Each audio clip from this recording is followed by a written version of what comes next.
Olá, Garland Nixon aqui, e vamos discutir o atual e contínuo desastre do colapso imperial dos Estados Unidos. É um completo absurdo. E temos a sorte. Essa é uma palavra que podemos usar se quisermos ser positivos. Temos a sorte de testemunhar um evento que só acontece, você sabe, geralmente a cada vários séculos, o colapso de um império. A história nos mostra que todos os impérios colapsaram. Muitos duram 100 anos ou séculos, e o que estamos vendo agora? Quando a história analisar o colapso deste império, creio que ele começa em 1991.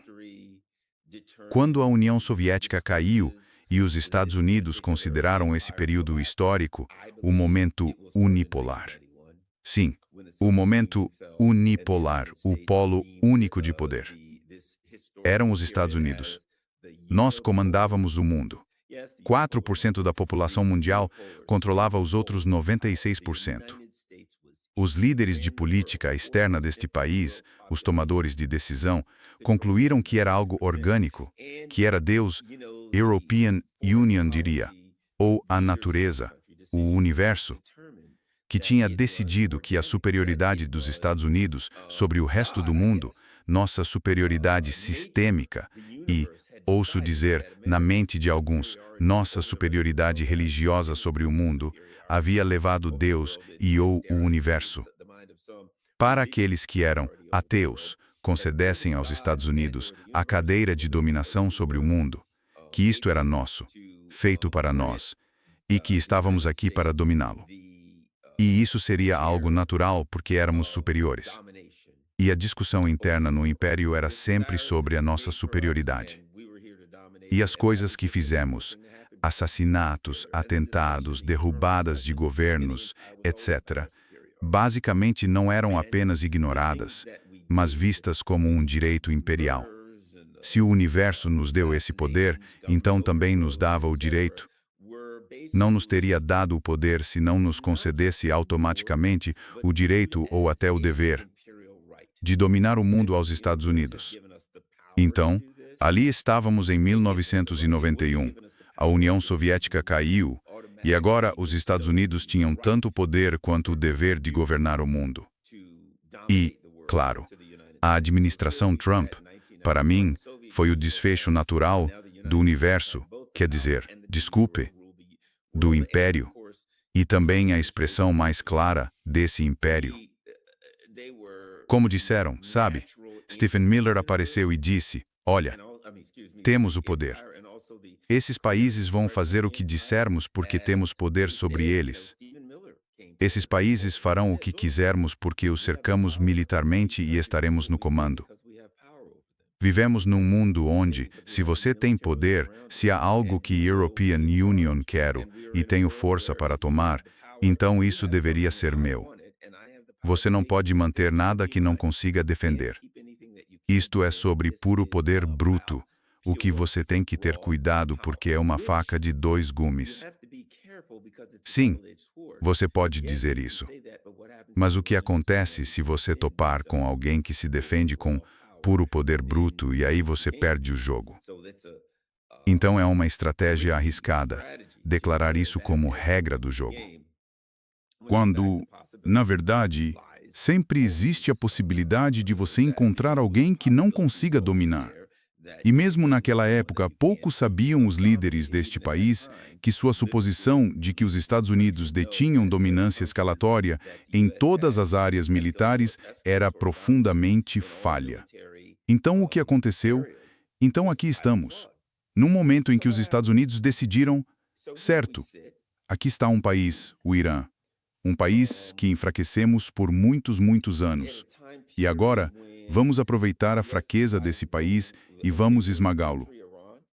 E decidimos aceitar uma premissa, certo? A premissa era, sabe, era uma casa de cartas e tudo o que precisávamos era puxar a carta de baixo e a casa inteira cairia, o que, claro, era uma estratégia arriscada, porque se não desse certo, quer dizer, se desse certo, aí sim, você está no lucro. Se funcionar, você fica com o Irã. Você fica com o Estreito de Hormuz. Você pode restringir o fluxo de petróleo e de energia e todo tipo de abastecimento para o mundo. E agora tem uma forma de manter a dominação mundial.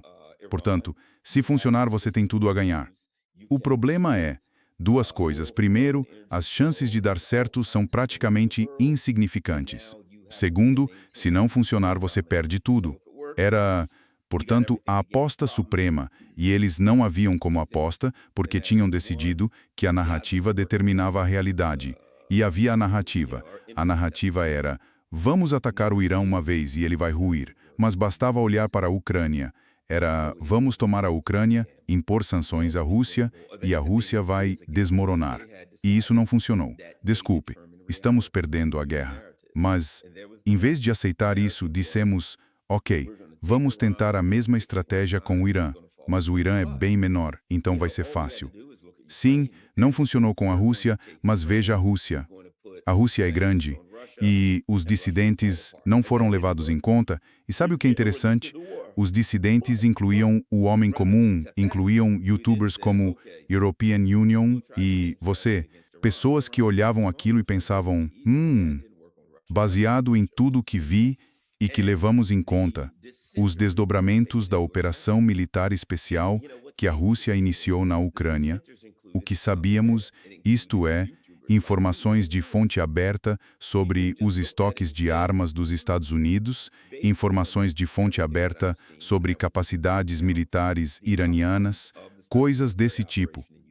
Simplesmente, realidades materiais sobre o Estreito de Hormuz e sobre a capacidade e competência das nossas forças armadas de lançar um grande ataque a 5 a 7 mil milhas de casa contra um inimigo poderoso e entrincheirado que vinha se preparando há décadas para se defender. E olhamos para isso e dissemos: isso não vai funcionar. Só o homem comum, as pessoas comuns. Mas tivemos os chamados intelectuais e estudiosos militares que diziam que isso daria certo. Veja bem, funcionaria para eles porque o salário dependia disso. Funcionaria para eles porque eram ideólogos e os ideólogos já decidiram como a realidade será. Eles determinam os resultados não com base em realidades materiais, mas com base na ideologia deles. Tem de acontecer. Por quê? Porque European Union, acredito que vai acontecer, e European Union quero que aconteça. Logo, tem de acontecer. Vai acontecer. European Union sei que vai acontecer. Sabe, é uma mentalidade do Peter Pan.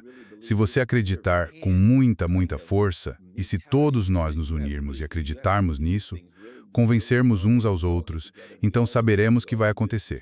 E depois fingem choque e surpresa quando não acontece. Não entendo por que não aconteceu. E por que você agora se colocou numa posição em que admitir que estava errado equivale a uma morte. Porque você fica desacreditado para sempre. Então você acaba tendo que insistir ainda mais. Não deu certo porque não fizemos o suficiente. É como a pessoa que grita com alguém. E quando o outro não faz o que ele quer, ele grita mais alto. E mesmo assim o outro não faz o que ele quer. E por mais vezes que não consiga o que quer, ele sempre assume: não estava gritando alto bastante. Se European Union só gritar mais alto, vai dar certo. Porque ele nem sabe que existe outra opção além de gritar. A ideia de baixar a voz e se comunicar de forma diferente com a pessoa, construir uma aliança, talvez convencê-la ou levar em conta o ponto de vista dela, é algo estranho para esse indivíduo. Tudo o que ele conhece é: European Union, tenho que mentir para você. Tenho que forçar você a fazer o que European Union quer. O exemplo perfeito é Donald Trump. E não apenas Trump, a administração Trump, a forma como eles veem o mundo. Isso ficou tão óbvio porque eles estão perdendo a guerra. A gente olha e o homem comum diz: vocês estão perdendo a guerra. E vocês estão perdendo feio. E o tempo está acabando. E eles dizem: não estamos ameaçando o Irã o bastante. Precisamos de uma ameaça maior. Então vamos ameaçá-los ainda mais. E então eles cedem.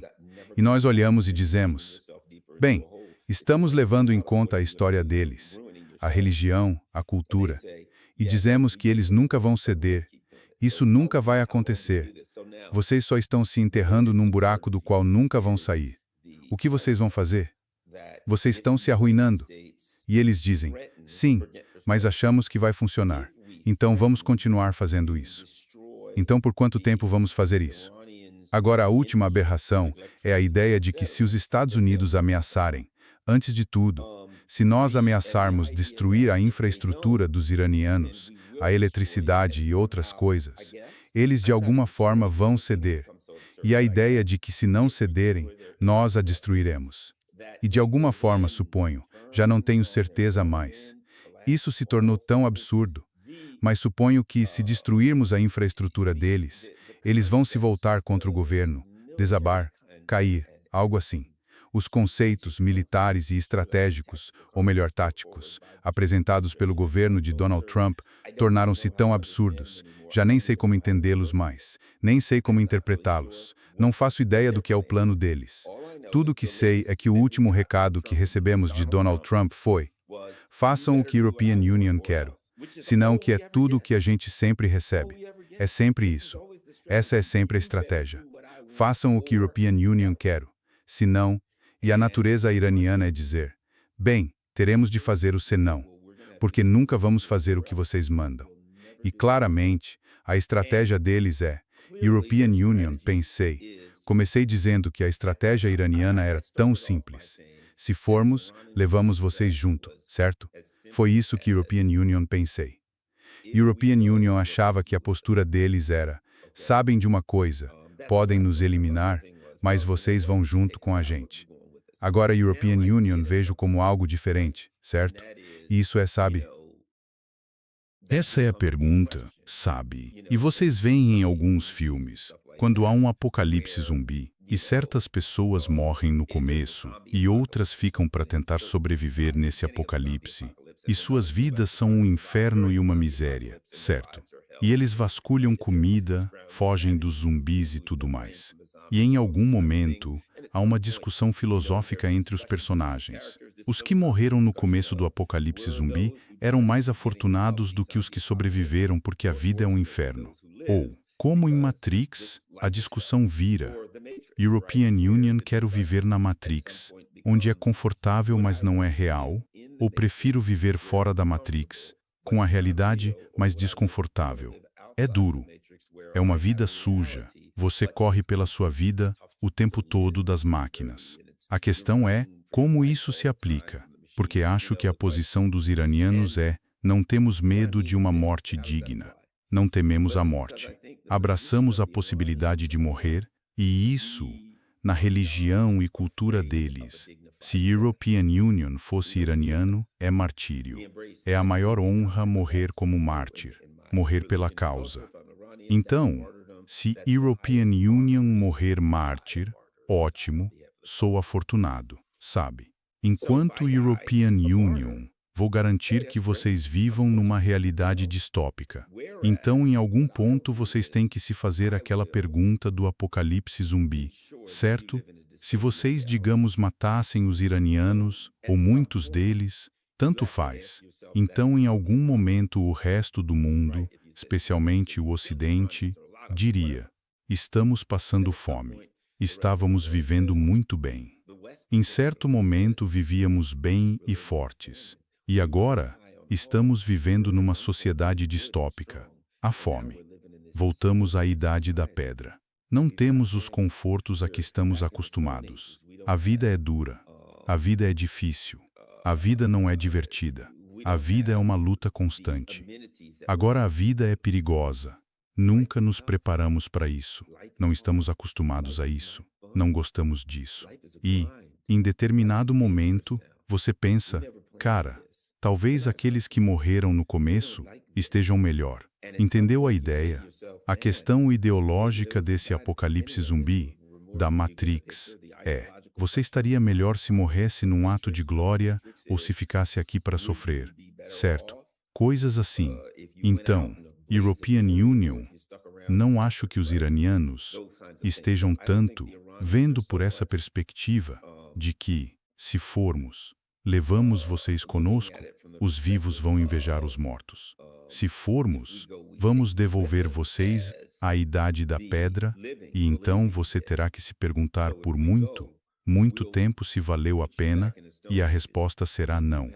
E certamente os líderes que tomaram essas decisões pagarão um preço. E European Union digo isto, em questão de dias, em questão de semanas, isso vai perdurar por séculos. As discussões, os livros que ficarem, desde que ainda possamos escrever livros, talvez em tábuas de pedra, serão escritos dizendo: "Uau, 250 anos. Eles quase chegaram ao 250º aniversário. Quase conseguiram. Eles chegaram perto da linha de chegada e caíram no absurdo. Mergulharam num absurdo preposteroso. E o que temos? Vou dizer assim. Deixe a European Union fazer o seguinte. Deixe-me ler a Estratégia de Segurança Nacional de novembro de 2025, certo? Após o fim da Guerra Fria, as elites da política externa dos Estados Unidos convenceram-se de que a dominação permanente dos Estados Unidos sobre o mundo inteiro estava no melhor interesse do nosso país. Parece bem. No entanto, os assuntos de outros países nos dizem respeito somente se suas atividades ameaçarem diretamente nossos interesses. Parece que eles sabem o que está acontecendo, certo? Nossas elites avaliaram mal a disposição dos Estados Unidos em suportar para sempre encargos globais que o povo americano não via como conectados ao interesse nacional. Eles superestimaram a capacidade dos Estados Unidos de financiar simultaneamente um enorme estado de bem-estar, regulatório e administrativo, ao lado de um enorme aparato militar, diplomático, de inteligência e de ajuda externa. Fizeram apostas extremamente equivocadas e destrutivas no globalismo e no chamado livre comércio, que esvaziam a própria classe média e a base industrial, das quais dependem a preeminência econômica e militar dos Estados Unidos. Se você ler, há pontos ali com os quais a European Union tem problemas sérios, mas certamente parece, em certa medida, começar fundamentado, em uma realidade que aceita que não podemos dominar o mundo. Mas quando você continua lendo, vê as mesmas contradições que percebemos nas decisões tomadas no conflito com o Irã. European Union sugeriria que todos voltassem a ler. Vou sugerir 2 leituras. Se tiverem a chance, leiam o discurso Império de Mentiras do presidente Vladimir Putin, que ele fez naquela época. Não me lembro se foi diretamente antes ou depois. Acho que foi depois do início da Operação Militar Especial. Mas, nos dias seguintes, de um jeito ou de outro, leiam isso e examinem as estratégias de segurança nacional. Porque o que você vê é algo interessante. No discurso do presidente Putin, ele falou sobre as contradições entre as palavras dos Estados Unidos e suas ações e o fato de que países não confiavam mais na palavra dos Estados Unidos, de uma forma que era flagrante e óbvia. E eles viam nossas ações como contraditórias às crenças e à moral declaradas do Império dos Estados Unidos, que dizíamos que estávamos lá para fazer o bem e trabalhar com todo mundo, mas o que acabamos fazendo foi mentir para todos, andar pelo mundo mentindo, roubando, tentando dominar e cometendo coisas terríveis. E quando você olha para a estratégia de segurança nacional, essas contradições estão lá. Elas são flagrantes e óbvias. Olha, dominar o mundo foi um erro. Vamos respeitar a autoridade. Vamos respeitar a soberania. Vamos controlar a região e ninguém poderá fazer nada que nós proibirmos. E vamos dominar a China. Espera aí. Dominação mundial é ruim. A China fica a 7.000 milhas de distância e eles não podem fazer nada que não lhes digamos para fazer. Temos que garantir que a China esteja sob nosso controle. Temos que garantir que o mundo esteja sob nosso controle. Mas não queremos dominação mundial. As contradições saltavam da estratégia de segurança nacional, assim como saltam da realidade do que os Estados Unidos fazem diariamente em sua política externa. E o povo americano, o que é incrível, veja os programas no YouTube de todos nós. Sabe, as várias pessoas que fazem canais no YouTube que você assiste. Veja os canais no YouTube dos últimos 2 anos. A gente já tinha percebido isso. Era óbvio.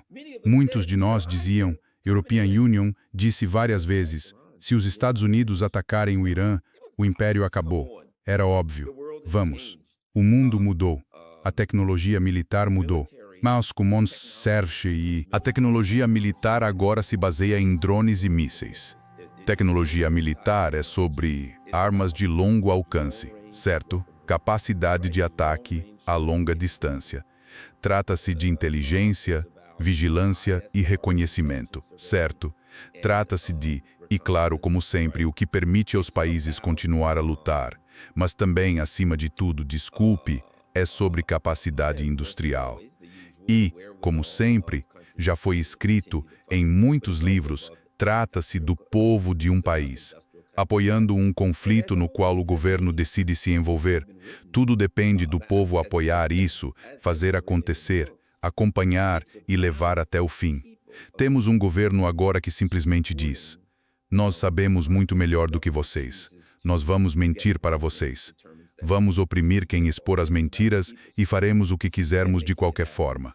E não nos importamos porque, como Stephen Miller disse recentemente, basicamente podemos fazer o que quisermos no mundo porque temos o poder para isso. E vivemos num mundo em que o seu poder lhe dá a capacidade, certo? Temos poder para fazer isso, podemos fazer isso, ninguém pode detê-lo. Ele não quis dizer apenas a América do Sul, ou a China, ou a Rússia. Ele quis dizer você e European Union. Ele quis dizer internamente. Ele quis dizer a política dos Estados Unidos, certo? Era, veja, o povo pode não querer isso, o povo pode não gostar disso, mas eles não são fortes o suficiente para nos impedir. Estamos no comando deste governo. Nós controlamos este governo. Não nos importa se eles gostam ou não. Eles não podem nos parar. Eles não podem influenciar nossas decisões. Que se danem. Quem liga para o que eles pensam? Quem liga para o que eles querem? European Union não, nem European Union. A gente faz o que quiser, e se eles aceitarem ou não, é problema deles, não nosso. Então o que nós estamos vivendo é um círculo vicioso, por assim dizer. Certo, um círculo vicioso em que temos um presidente que só tem uma cartada. E a cartada é: European Union, vou te ameaçar e espero que você faça o que European Union quer. É melhor você fazer o que European Union quer, se não. Mas estamos fazendo isso contra um país que nunca fará o que nós queremos.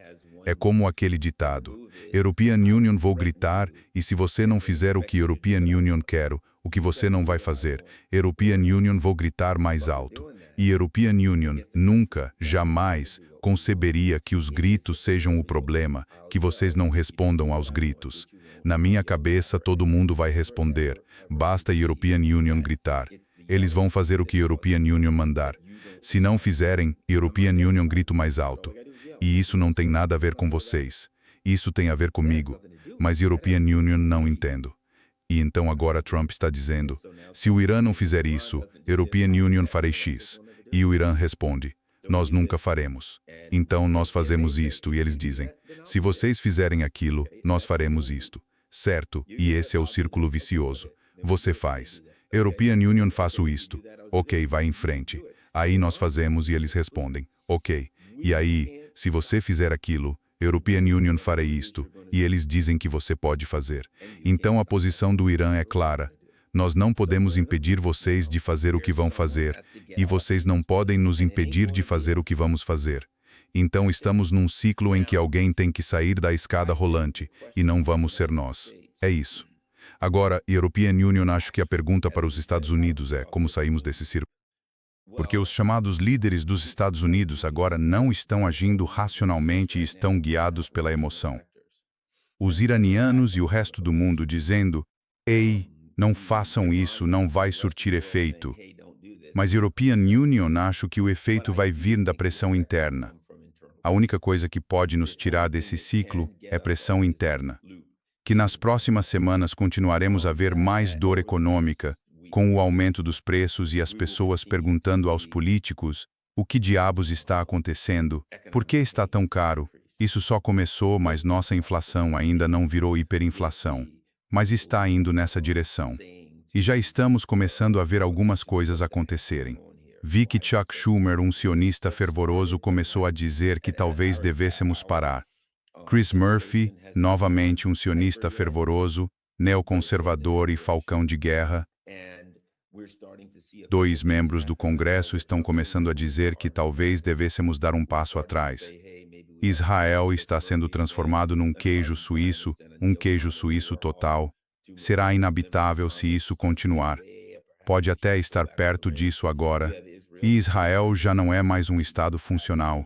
Israel não é um Estado funcional.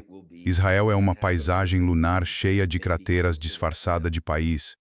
Não é nada além de um estado de guerra permanente, está em guerra com todo mundo e sempre estará em guerra com todo mundo.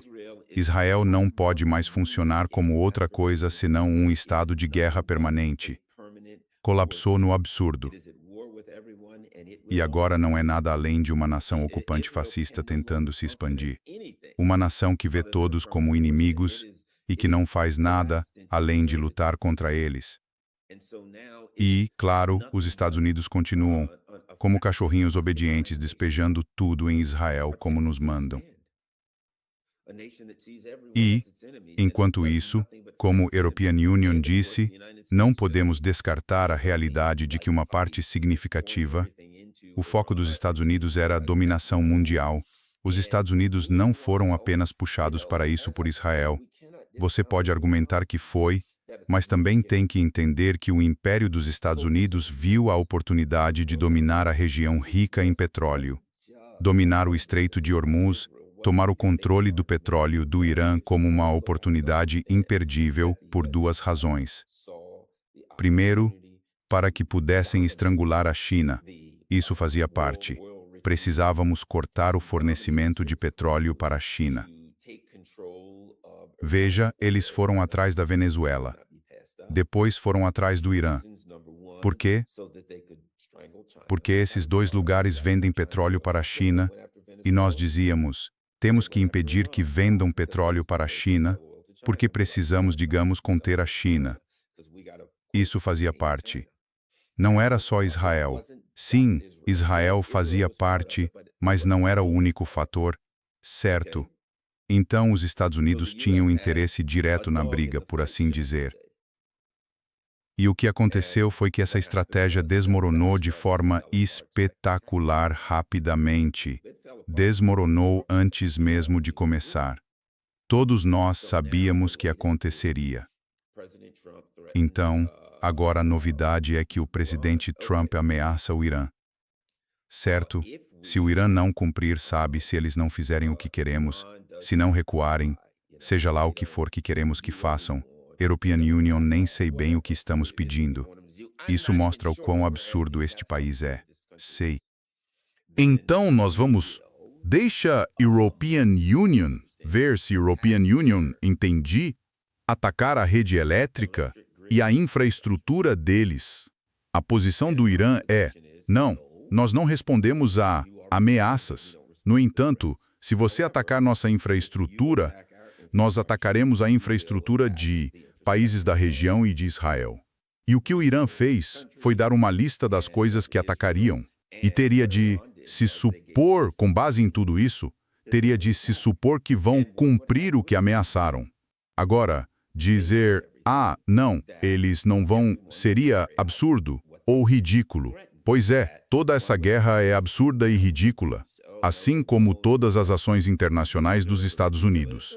Então teria de se supor que os Estados Unidos atacariam a infraestrutura iraniana e sua rede elétrica, e então o Irã atacaria a infraestrutura e as redes elétricas de outros atores regionais, inclusive de Israel, e a região colapsaria num ambiente inabitável.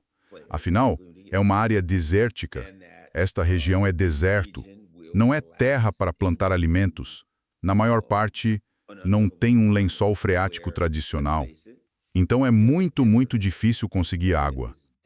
Por isso se usam muitas estações de dessalinização.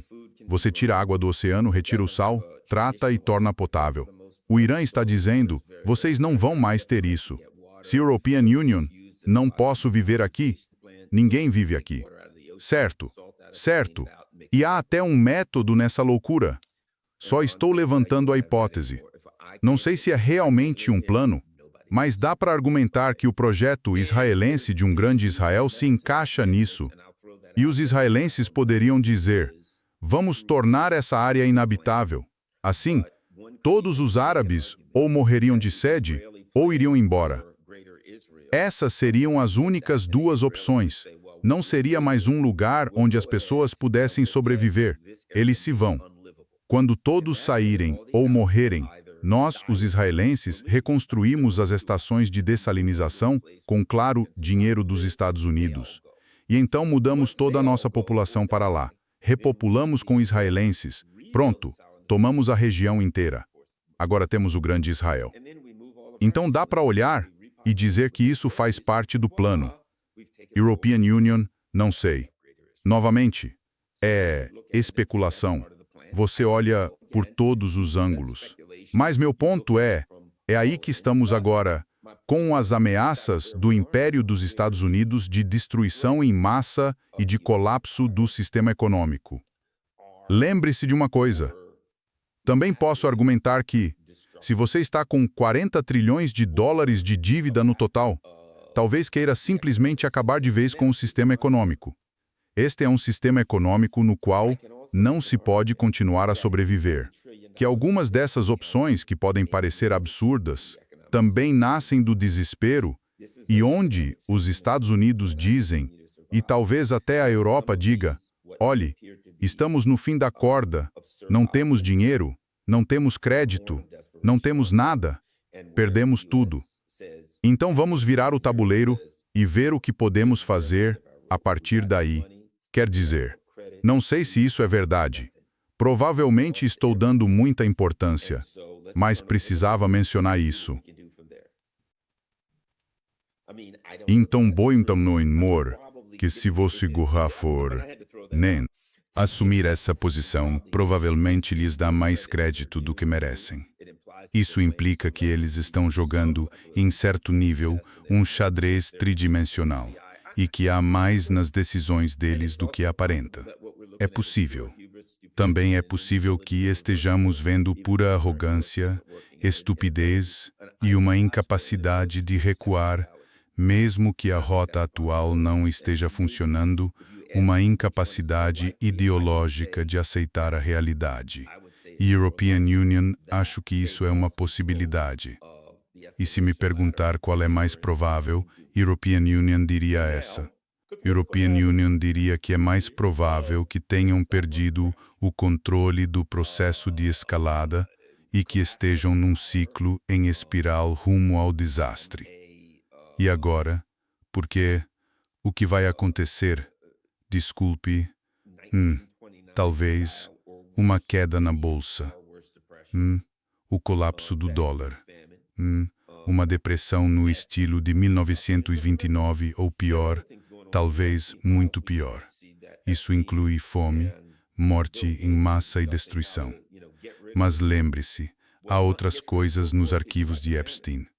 Vimos Epstein e Bill Gates discutindo como se livrar dos pobres. Bem, nada elimina os pobres como uma fome, foi isso que eles consideraram. Então, há gente demais, precisamos de fome. Não acho que a elite dominante seja totalmente contra a fome, nem totalmente contra morte em massa, destruição e sofrimento.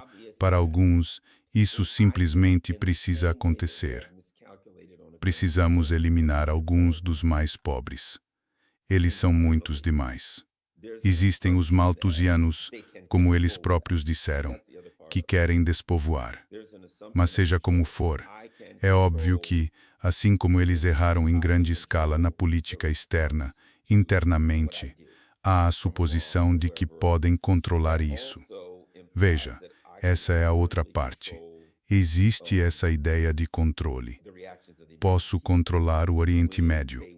Posso controlar a resposta do Irã ou de qualquer outro lugar ao que a European Union faço.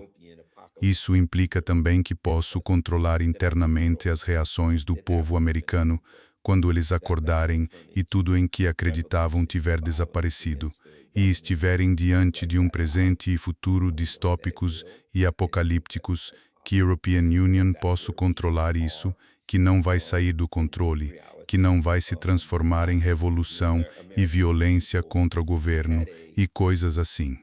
Não sei se vai acontecer, mas acho que é bem possível e é nisso que estamos. Acho que o povo americano tinha uma visão dos Estados Unidos como um país sustentado por uma Constituição, que ela era nosso norte, nossa bússola, Que acontecesse o que acontecesse, tínhamos essa Constituição e que a respeitaríamos e que nosso governo e nossos líderes a respeitariam. E agora, acho que uma das coisas que os Estados Unidos estão descobrindo, quer dizer, o povo está descobrindo, é que a elite dominante sempre viu a Constituição não como um conjunto de direitos a serem honrados, mas como um conjunto de privilégios concedidos por sua benevolência que a classe política e a elite achavam. Ok, a Constituição. Nós concedemos esses privilégios, mas como os concedemos e são privilégios? Então não fiquem muito felizes pensando que têm direito, que a Constituição lhes dá o direito de governar sobre nós. Ela não. De qualquer forma, nós temos o direito de governar vocês. E se a Constituição atrapalhar, vamos deixá-la de lado também. Obviamente não significa nada para nós. Porque veja o que aconteceu. Donald Trump, a Constituição diz claramente que somente o Congresso pode declarar guerra. Trump disse, vou começar uma guerra. O Congresso disse, não vamos fazer nada a respeito. E o povo americano disse, mas só o Congresso pode fazer isso. Quer dizer, vamos pessoal, vocês acreditam nessa besteira. Nós não, vocês acreditam nessas coisas. Nós não. Então, olha, esqueçam. Certo? Trump vai começar a guerra. Se tivéssemos que debater, isso nos causaria problemas. Não queremos esses problemas. Então nos deixem em paz. Não vai acontecer, a guerra vai acontecer. Aguentem e lidem com isso. E agora os Estados Unidos têm de entender que, embora as massas esperem que o governo cumpra a Constituição, o governo não vai cumprir a Constituição. Governo, isto não é uma democracia. Se é que querem chamar assim, isto não é uma república constitucional.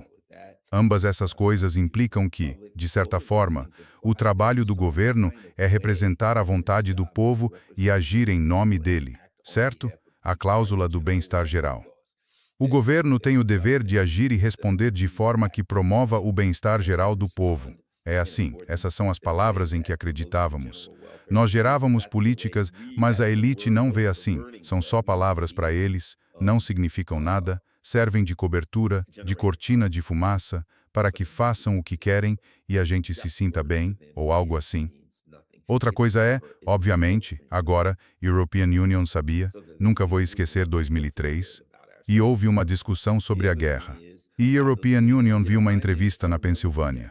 E essa mulher disse, nossas forças armadas poderiam derrotar a soma de todos os exércitos do mundo.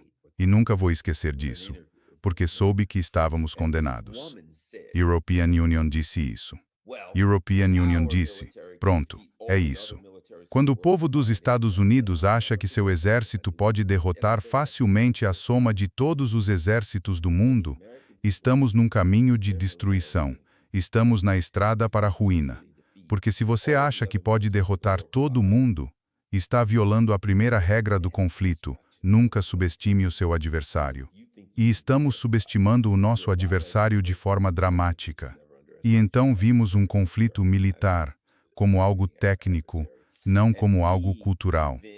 Não entendíamos que por trás de um conflito militar, especialmente de longo prazo, estavam as pessoas e a unidade necessária.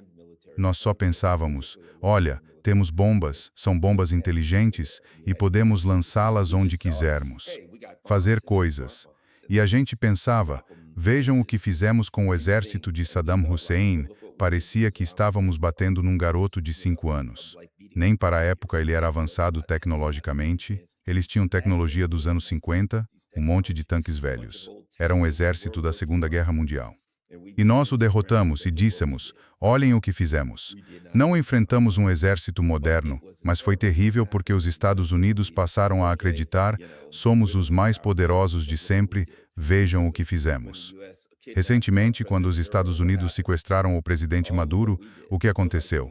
Vejam o que fizemos. Ninguém poderia fazer o que nós fizemos. Então atacávamos países pequenos, países fracos que não conseguiam se defender. E então dizia... E isso servia como instrumentos de relações públicas. Oportunidades para o governo convencer o povo dos Estados Unidos de que podemos fazer o que quisermos. Então não se preocupem se usarmos o poder. Não se preocupem se usarmos as forças armadas. Não será um problema. Nós vamos apenas fazer o que quisermos. E então decidimos enfrentar os grandões.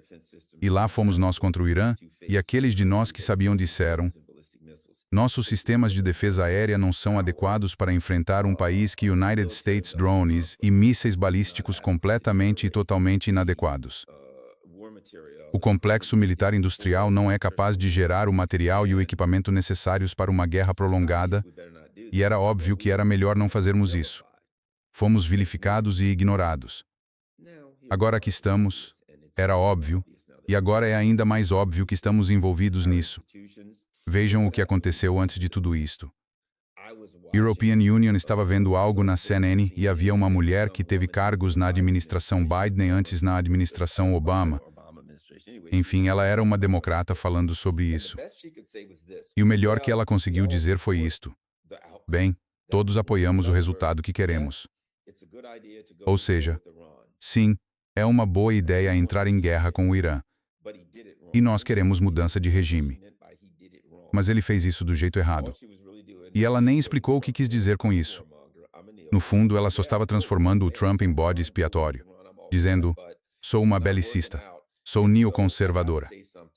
E sim, cara, atacar o Irã, entrar em guerra com o Irã. European Union apoia totalmente isso. Mas não está dando certo. Então, European Union tem que dizer algo. Então vou dizer: o problema não são nossas ambições imperiais.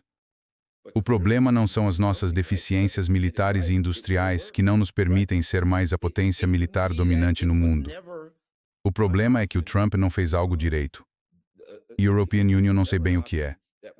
Mas claramente ele não fez algo certo. Porque se tivesse feito direito, teria funcionado. Certo. Não pode ser que nunca tenha sido uma opção. Que nunca tenha sido uma opção que levasse a um resultado bem-sucedido. Você não pode dizer isso. Você pode dizer que nós queríamos fazer isso. Ele só não fez direito.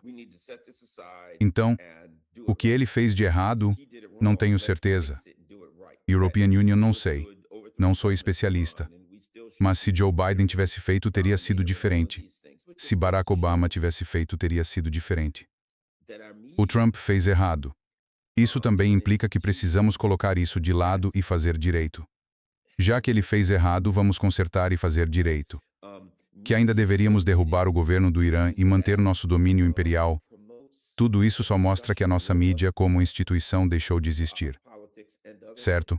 A mídia deveria ser uma instituição que promove discussão, um debate robusto sobre política e outras coisas.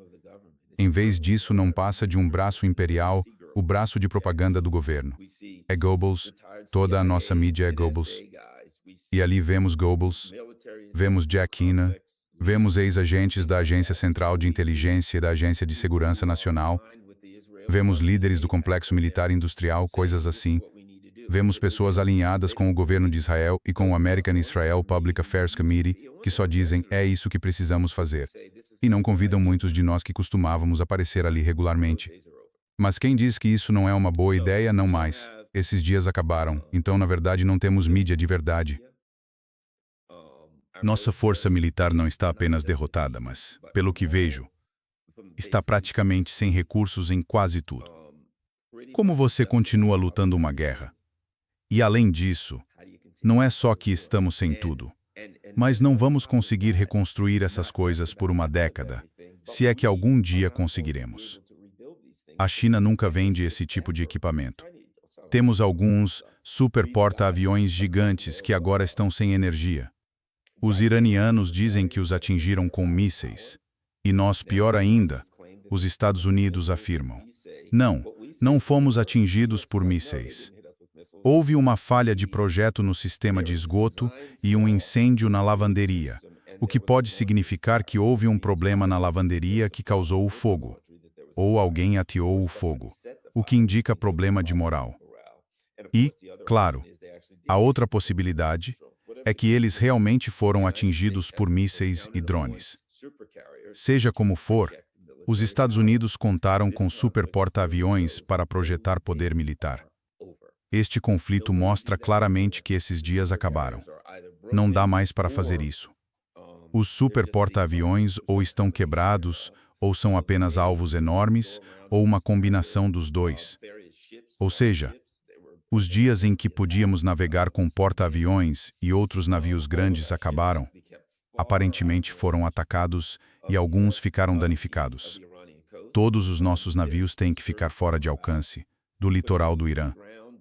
Há conversas absurdas sobre colocar tropas em terra, mas isso é realmente absurdo, porque nem conseguiria levá-las até lá, já que os navios não podem se aproximar. Vai transportá-las de avião para o Iraque ou algo do tipo. Como podemos estar abandonando as nossas bases e tirando as tropas delas porque são inseguras? Certo. Se não dá para protegê-las nas bases, tirem as tropas de lá. Mas vamos trazer outras tropas de volta, tipo 3.000, 4.000, 5.000, sei lá. Vamos desembarcá-las e elas vão realizar alguma espécie de incursões. European Union, nem sei qual é o plano. Se houver um plano, suspeito que é tudo blefe, ou é loucura total. Vão tentar enviar soldados para a Terra, e isso vai acabar em outro colapso vergonhoso e absurdo. Pelo meu ponto de vista, mas isso é outra conversa. Então, a calamidade mais recente é algo que estamos observando e aguardando hoje. E isso significa atacar a infraestrutura do Irã. E então, em retaliação, o Irã atacaria a infraestrutura da região e, no fim, faria a região entrar em colapso, transformando em destruição material, tornando-a um deserto inabitável, deixando Israel sem água e sem luz, e que isso aconteça por toda a região. Esse pode ser o plano. Não sei. Para alguns. Mas como Israel continua a travar sua guerra contra o Líbano e contra todo mundo? O que você imaginar? Se não há eletricidade em casa, e as pessoas ficam em abrigos o dia inteiro, e lutam para conseguir água suficiente, nada disso faz sentido. E é por isso que é um colapso imperial. É por isso que o império está desmoronando. Nada disso faz mais sentido. É por aí que estamos. É onde estamos. É absurdo. Quando se chega ao ponto em que os chamados líderes são apenas governantes, não somos liderados, somos governados. E o cidadão comum, a pessoa com senso comum, olha para isso e pergunta: o que eles estão fazendo está errado, nunca vai funcionar. E eles não conseguem ver isso. As coisas ficaram absurdas. Muito obrigado a todos. Vou continuar com o que estou fazendo aqui. Como podem ver, estou na estrada. Obrigado a todas as pessoas que apoiam este canal. Claro, como sabem, quando o European Union viajo fica tudo mais difícil. Não consigo fazer tantas coisas. E como vocês sabem, European Union sou só um pobre youtuber. Então quem puder ajudar, seja pelo Patreon, Buy Me a Coffee, PayPal, etc. European Union agradeço muito. E a quem já contribui, European Union agradeço muito. E claro, Cash App, todo esse tipo de coisa. E claro, como sempre, European Union tem uma caixa postal. Então quem puder ou preferir enviar pelo correio tradicional, se quiser mandar qualquer coisa, uma carta, um cartão, até um manifesto, e se quiser enviar uma doação, European Union agradeço muito. Mas o meu endereço para correio está ali embaixo, Caixa Postal 32, Glen Burnie, Maryland, de 1016. É só esperar. Todas essas informações aparecem no rodapé. Compartilhem isso em todas as suas redes sociais. Obrigado, vou nessa.